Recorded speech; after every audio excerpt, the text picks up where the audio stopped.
مہمان نوازی سے صحابہ کرام کو منع کیا اللہ نے نکلوایا. پھر کیسے نکلوایا؟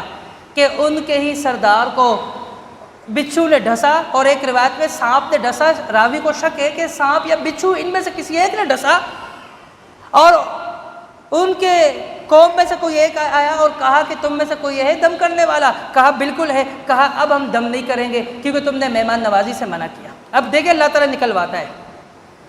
کہا اب جب تک بکریوں کی ایک پوری ایک ریوڑ ہمیں نہیں دو گے، ایک روایت میں 30 بکریاں، ایک روایت میں ایک ریوڑ پوری نہیں دو گے تو ہم دم نہیں کریں گے. کہا ٹھیک ہے، ہم ریوڑ دینے کے لیے تیار ہیں، آ کے دم کر لیں.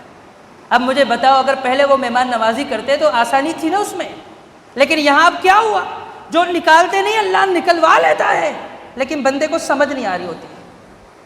اللہ ایسے نکالتا ہے کہ وہ لاکھوں روپے کروڑوں روپے لگاتا ہے رپورٹ پر، ٹیسٹ کرا کر، یہ ٹیسٹ وہ ٹیسٹ، پھر اس کے بعد کلیئر ہو جاتی ہے، بات فائنل ہو جاتا ہے. ڈاکٹر لکھتے ہیں کہ کینسر ہے اور بازو کٹنا ہے، پاؤں نے کٹنا ہے، آپ کی اس سے وہ کٹنا ہے. وہ جاتا ہے، لائن بھی لگاتا ہے، پیسہ بھی لگاتا ہے، ڈاکٹروں کی منت بھی کرتا ہے، یار میرے پاؤں کو کاٹ لو، میری پوری جسم کو، میری جان بچا لو.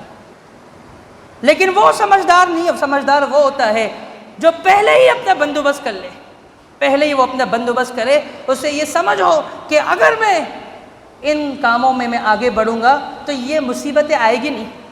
اللہ تعالیٰ ٹال دے گا، صدقات مصیبتوں کو ٹالتا ہے، لیکن مصیبت آنے کے بعد وہ ادھر ادھر لگا رہا ہے اور کہیں گنا زیادہ لگا رہا ہے. یہ عقل مندی نہیں، یہ سمجھداری نہیں.